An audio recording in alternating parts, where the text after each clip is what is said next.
Welcome to the Human Capital Innovations Podcast. We're your source for personal, professional, and organizational growth and development, where we share original research, explore industry trends, and interview executives and thought leaders from across the globe. We hope you join us often for practitioner-oriented content around all things related to leadership, HR, talent management, organizational development, and change management. Maximize your personal and organizational potential with Human Capital Innovations Podcast.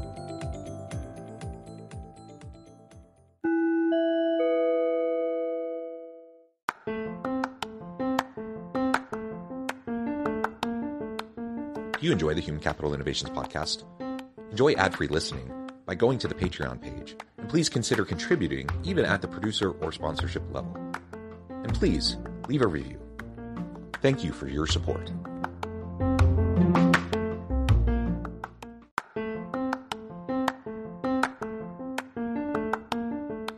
Welcome to the Human Capital Innovations Podcast. In this HCI Podcast episode, I talk with Errol Pierre about his new book, The Way Up: Climbing the Corporate Mountain as a Professional of Color.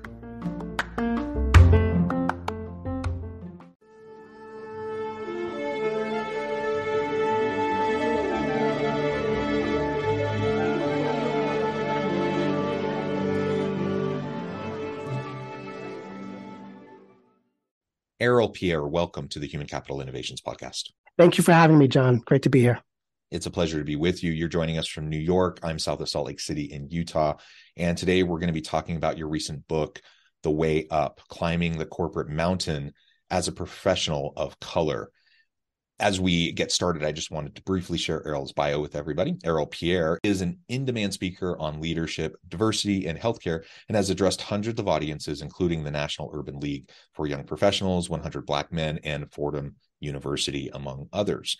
Again, a pleasure to be with you. Anything else you would like to share with me or my audience by way of your background or personal context before we dive on in? I think you got it all there. I also teach as well. I enjoy teaching health economics at NYU, Baruch, and Columbia University. That is fantastic. And I'm, listeners of the podcast know I'm a university professor and I do consulting work and things like this podcast on the side. And I'm an administrator at my university. And one of the areas in my department that I lead is healthcare administration. And so we have some wonderful faculty that teach similar types of things that sounds like you focus your time on. And I think it's fantastic that you're giving back in that way and contributing and helping to raise up the next generation of professionals in the field. Absolutely. The healthcare has lots of challenges, so we need lots of smart people to help fix it in the future to come. All right. Now, with your book, I like to ask authors, why this book? Why now? What really inspired you to go write it? I mean, a book is a labor of love. It's a lot of hard work, a lot of blood, sweat, and tears. You're putting a lot of yourself into it. So why this book? Why now? Yeah, it's a great question. It was a culmination of lots of different factors. So I, like a lot of other people, found themselves alone in a 900 square foot apartment in the Bronx during the pandemic in the height of 2020, watching TV like everybody else and seeing on the news the murder of George Floyd. And then also with my healthcare background, seeing the disproportionate impact of COVID on communities of color. And I think everyone realizes that New York was an epicenter. So in March, when it happened here in New York City, everything shut down. You can't imagine Times Square being empty and what that means. There's a seismic shock to our system. And so I'm alone in my apartment watching this murder that just unfolded for 8 minutes and seeing people dying, because of COVID, and just was able to reflect on my career through healthcare as well as a person of color in America. And that's when I started to just think through, I didn't get here by chance. I had to be very intentional about my progress there and started to say, let me, do some research around what it takes for people of color to move up in corporate America. I'll match that research up with my own anecdotal experiences professionally and personally. And then I had the opportunity, like many, to talk to friends and colleagues. So I interviewed actually 11 other executives of color for the book too. And the book really came together as me just having a moment of like silence and just reflection of how I got to where I got to. Because I think I've been running for so long, the pandemic made me pause and think, and I had the opportunity to write down my thoughts. And so that's really where it came from. The racial reckoning we had in the country, and trying to put my thoughts on paper as what it meant to me. Yeah, yeah. The racial reckoning, that's a great way to put it. And we haven't fully reconciled, have we? I mean, it's an ongoing challenge. Certainly, that period in the spring and summer of 2020 was a really, really, really rough time from a social justice standpoint, from a pandemic standpoint, global geopolitical stuff, like everything, right? Piling on all at the same time. Absolutely. And so I really appreciate you being vulnerable and taking the time to put your thoughts down, as well as interview others to give them voice as you put together this book. Now, you talk about a lot of different things around your experience and what it's like as a person of color in your field, to get a leg up, to progress in your career. Maybe we can start, before we dig into that more specifically, we can start by talking a little bit about alignment of passion and purpose, how you were able to find that for yourself, and how that has provided a foundation for you as you've sought to progress in your career. Yeah, it's a great question. And it happened accidentally, but there's absolutely alignment in what I do today between what I love to do and why I think I'm here on the planet, and then what I actually get paid to do at work. And so I just feel very fortunate that those two things converged, because it's great, because then you feel like you're not ever working, right? If you love what you do. How it happened was very, random, but I grew up from two parents that were immigrants. They're both from Haiti. So my dad grew up in Gonaïves, which is a small farm town in Haiti, about north of the capital. And my mom grew up in Patronville, and they moved to America in the 70s as part of running away from the regime at the time, which was Baby Doc, which was a despotic leader. And so they came to America, humble, beginnings, working blue collar jobs. My dad had like 5 different jobs that he was working. And I just observed him as a child working so hard, as so many hours just to put food on the table and keep a roof over our head, and realized that we had benefits. We had healthcare benefits from a union. And those benefits didn't actually cover all of the expenses I had. So when I was a kid, I had, to get some dental work done. And it was this weird process where I couldn't get the full dental work done in 1 year because I reached my maximum. And so I had to wait till the next year to start to work over again. And as a child, I had no idea what it meant. But that lingered with me for so long that I happened to bump into a healthcare opportunity, which is another story. I was stocking shelves at a beauty supply store. And a woman who's seen me at that store over a longer period of time, because I worked there for like 6 years, she basically said, "Hey, I think you do more than just this." And it's like, yes, I'm in college part-time. This is my part-time job, but I go to school. She's like, "Do you have a resume?" Absolutely. So, emailed her my resume. Lo and behold, she was the chief operating officer of one of the largest health insurance plans in New York at the time. So got my my first internship at a major health insurance company, stocking shampoo bottles on shelves. And to put 2 and 2 together, the work ethic that I saw my dad do, he woke up at 4 a.m. That was the same work ethic I had putting those shampoo bottles away. And that's what led to this COO to ask me for my resume.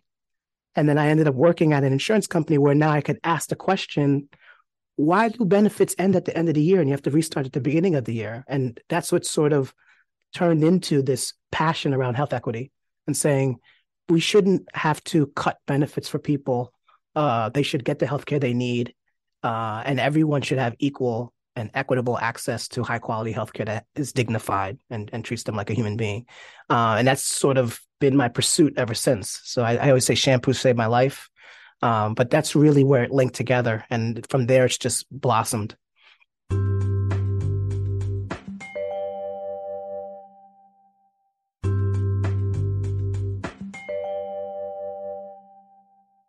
that blossoming that I think we all have to kind of figure out for ourselves. Everyone's passion and purpose is a little bit different and unique, right? And that's totally fine. And the fact that you were able to find that for yourself, and that you had others around you who believed in you, who were able to advocate for you and help provide opportunities, was a tremendous thing. And it speaks to the need for us to do the same for others, to pay it forward. So, Absolutely. If we have benefits, we have privileges, we have, systemic, privilege. I'm a straight cisgender white dude, so I have a lot of layers of privilege.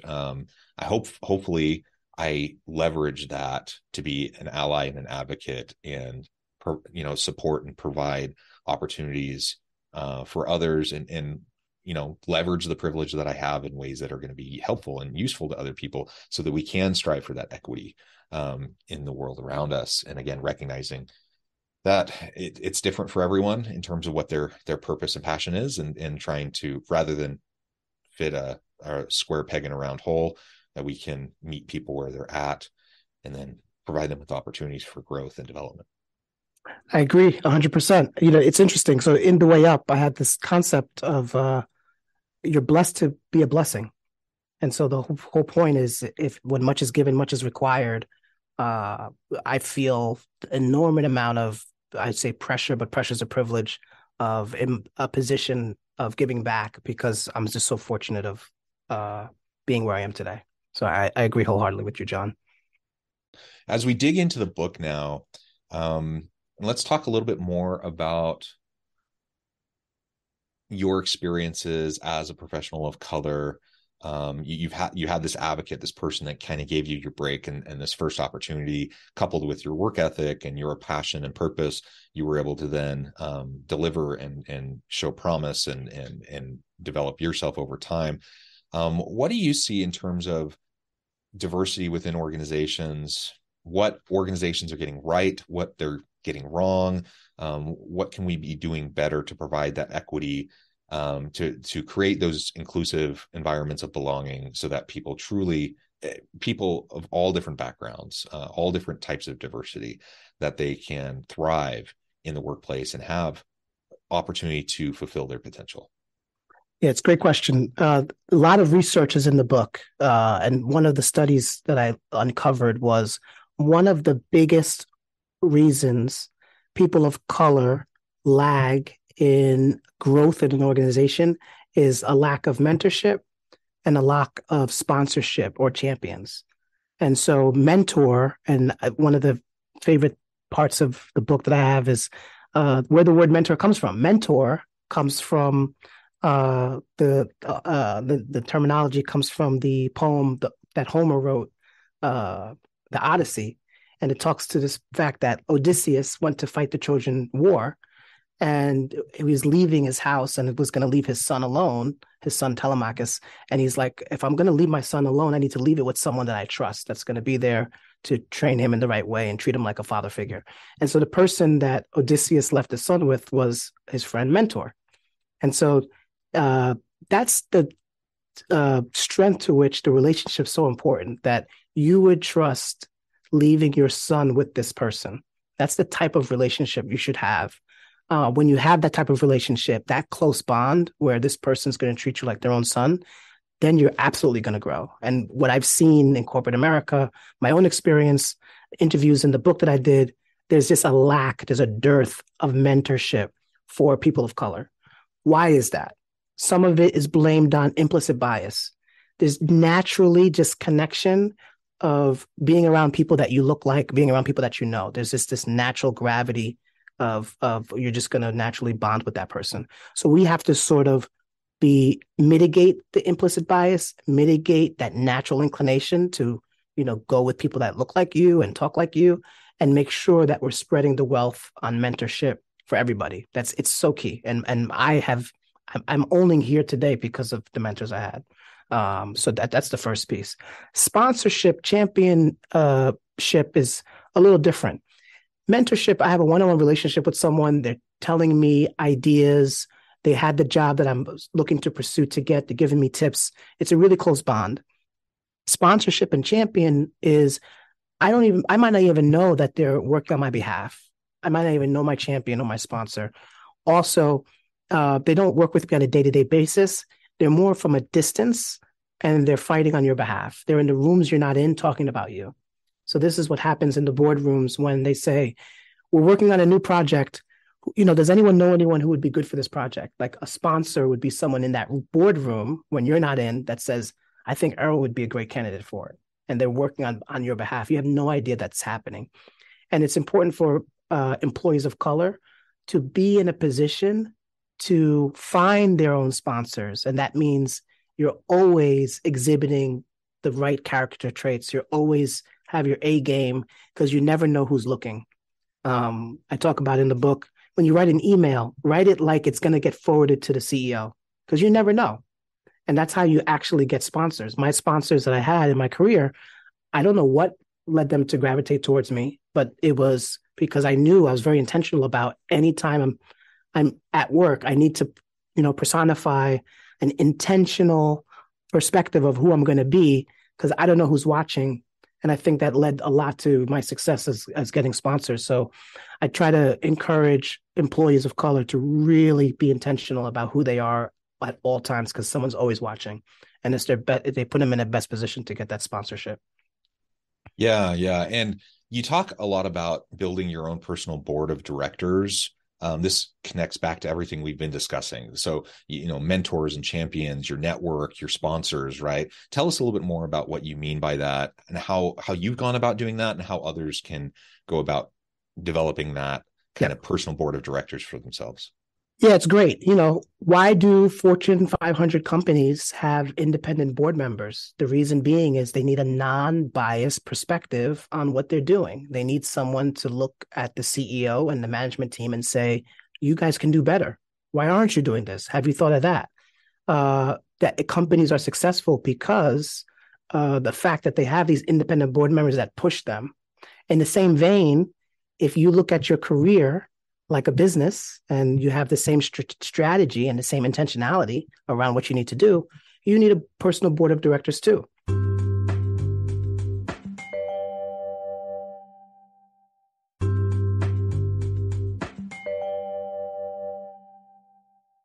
The premise of the book is it's a corporate mountain for professionals of color. It's not a corporate ladder, meaning that it's not like every step is equidistance and you just move up. It's a mountain. You're climbing a mountain. Sometimes you might have to double back. Sometimes you have to go in circles. And so from that perspective, when you climb a mountain, you need help. The personal board of directors is your guide, is the person that drove you there, is the person that's at the top that's waiting for you. And so for me, it's a therapist because going through the pandemic, you're filled with anxiety. It's very important to make sure you have the right mental health. It was an executive coach that I had that helped me work through problems, right? Because you can have a mentor, but if your mentor's at your job, you don't want to complain about your boss at your job. So you need an external person like an executive coach that you can speak to. And then it's also the people that you're friends with. They say you are what you eat. I think you are who you're around. And so I made it a point to make sure I surround myself with folks who have the same intention on growth. Because then you stay competitive, I think sometimes we try to have one foot with our social friends and then one foot in our career, and you can't be two people at the same time. Someone's going to win. And so I've been very intentional about the people I surround myself with and I have accountability partners. A personal board of directors is big on accountability partners, things that you're going to work on for the next year. So I have a good friend, Mark. He's my accountability partner. He knows my goals for 2023. He keeps me honest, and those are the phone calls we have once a month or here and there to say, you said you're going to do this. You got to do it by December. It's already February. Got 10 months left. Are you there yet? And I do it for him, vice versa. So personal board of directors is key. I think a lot of times we happen to just passively let things happen to us. And you cannot do that in your career. You have to be very intentional. Yeah, intentionality is always important. And, networking often, is seen by many as a dirty word, and people don't like the idea of big networking events and whatever, regardless of what you want to call it. And it's one of the reasons why I like this idea of a personal board of directors, because you can it's mentoring, it's coaching, right, it's networking, right? It's all those things. But it's more meaningful than going to the big networking events where you're just like having drinks and handing out your card or getting connected on LinkedIn. Like, these are real relationships with real people where you're going to have real reciprocal give and take, and you're going to help them, they're going to help you. You're going to, they'll be a sounding board for you and vice versa. Like, all of that is just so important. We all need it in our careers. And sometimes it's formal relationships, but a lot of times it's the more casual, informal, organic types of relationships that develop. But if we're intentional and purposeful around developing relationships, I think that will go a really long way. 100%. And I'm thinking about one. It was a TED Talk that I was listening to a while back, and I don't remember the details of who was giving it, but it was a young woman, young professional, starting off in her career, first big job after graduating college. She goes to work within this big organization, and she decided just on her own that she was going to take it upon herself to go have lunch with someone different every day. And that's all it was. Like, it really wasn't, she just thought it would be good to get to know the company. It would be good to get to know people. I don't know anyone. That's really all it was. But within a year, like, she just would go at lunch, she'd go to a different department, she'd sit down with someone, hey, do you mind if I can have lunch with you? And over the course of that year, she just gets to know like pretty much everybody. She gets to know the lay of the land. People know she's the one that's connected, so people come to her. Like, her ability to just progress rapidly was facilitated largely just by that simple thing of just being intentional about how she's spending her time and developing relationships. So if we can do that, it's going to serve us very, very well as we try to progress. Yeah. As you mentioned, that just spurred in my head. So I talk about in the book what's changing in the workplace. So that opportunity to have lunch with someone is harder now because of the remote space and that we're more hybrid. And there's tips that you can have where, yes, you might not be able to have in-person lunch, but you can still set up 15-minute Zoom coffee chats, and you can still leverage private chat. So if you're on a meeting with someone, and I know people in corporate America know this, they have these big Zoom meetings where 200 people are on it and everyone has their camera off. It's a great time to have a private message chat with someone and say, hey, long time no see you on the call too. And it's taking the same skill set you're talking about, but trying to make it now for this new hybrid workplace where you're not always in the office. And it's important to sort of change the strategy now in this new normal that we have. Yeah. Well said. Errol, it has just been a real pleasure. I note the time, it has flown by and we only have another couple minutes together today. But before we wrap up, I wanted to give you a chance to share with the audience how they can connect with you, where they can find out more about your book, where they can grab a copy, and then give us a final word on the topic for today. Sure. So the book is called The Way Up, Climbing the Corporate Mountain as a Professional of Color. It's out 12/13. It's excited because it's one of the number one releases on certain categories, which is great. You can find me, ErrolPierre.com, and on all social media, Errol L. Pierre. That's on Instagram, Twitter, TikTok, LinkedIn. Please connect with me. Happy to share more. And, I think what I love about this book is it's for everybody. So even someone who says, well, I'm not a person of color, I think the tips are universal. I think that if you have a team that's diverse, this is a great book because then you can understand maybe what your employees are going through. And it's just important for that to be known as well. And I'm just happy about getting it out into the world because it's a lot of nuggets from a lot of smart people. Wonderful. Errol, this has just been a pleasure. Again, I encourage my audience to reach out and get connected, get a copy of the book. And as always, I hope everyone can stay healthy and safe, that you can find meaning and purpose at work each and every day. And I hope you all have a great week. Do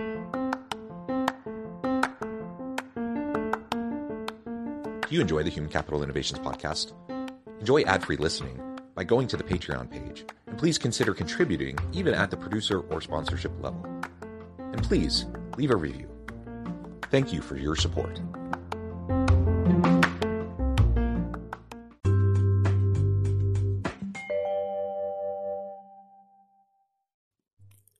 Thanks again for joining us for this episode of the Human Capital Innovations Podcast.